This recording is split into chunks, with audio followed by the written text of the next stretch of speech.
What's going on, everyone? So in today's video, what I want to do is just address what I believe to be the best class setup in Call of Duty Black Ops 4 Zombies. But before we get into this video, what I want to say quickly is if you're new to this channel and this is your first time checking this out, feel free to subscribe to my channel and hit that notification bell, because I post Black Ops 4 videos, Sea of Thieves videos, and pretty much any video that you guys find entertaining. And if you're a returning subscriber, don't worry, I'm going to have a Sea of Thieves video coming up next, and it's actually not too far away, I'm working on it now. So anyway, before we get too far into the video, I'm just going to put up my stats now. So at the time of recording this, I've played it for just over 15 hours, my highest round is round 61, and I've been playing Call of Duty Zombies since way back in the World at War days. So anyway, I'm going to split this video up into two parts. So essentially I'm going to talk about the two different setups you can use for the two different stories. Now that being said, if you don't want to use two different stories, feel free to just use any of the singular setups I've got for both, because they both do me extremely well. So to start this off, we're going to talk about the OG crew. So essentially that's Richtofen, Takeo, Nikolai, and Dempsey. Now my essential setup is on the screen, so if you don't want to listen to me talk, you can actually just mute this video and look at the screen. You'll still get the same result.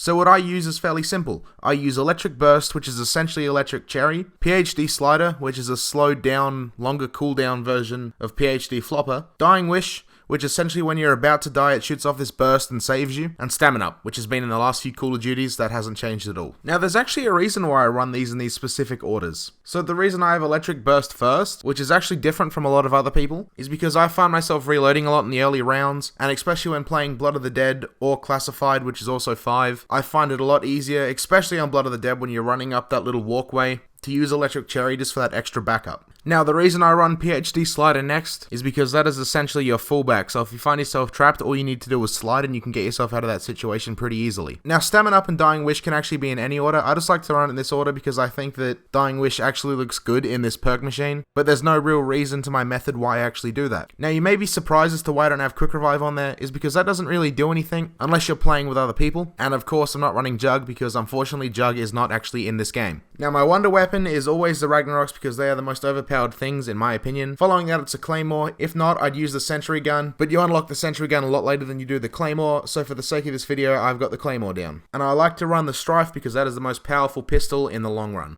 So moving on to the Chaos story. Now the Chaos story is actually 9 and Voyage of Despair. Now I do keep the same fundamentals in this one as I did my previous setup, with Electric Burst still being my number one perk, but my little add-on allows Electric Burst to be a little bit cheaper. That's what you can see in the bottom left hand side of the screen. Now my Gobblegums are extremely different in this. Now Gobblegums are pretty much your own choice. There's no real perfect choice for Gobblegums, it's just whatever you enjoy. Now following that, I still have Dying Wish, Stamina Up, and PhD Slider just in different orders. This doesn't really matter too much, I don't see, because they're all pretty easy to get, and the price does not really change for any of them.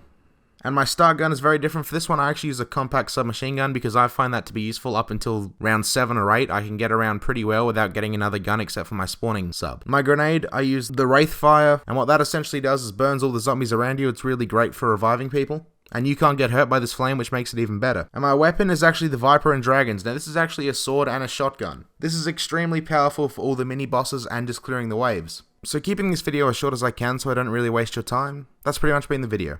So if you've enjoyed and this video has helped you at all, feel free to leave a like and subscribe. I'd also love to hear what you guys use, so throw that down in the comments. I'm always open to new suggestions and new ideas. Do keep in mind this is completely my opinion, and it is what has worked best for me. Anyway, with that being said, if you enjoyed the video, feel free to leave a like, and I'll see you all in the next video.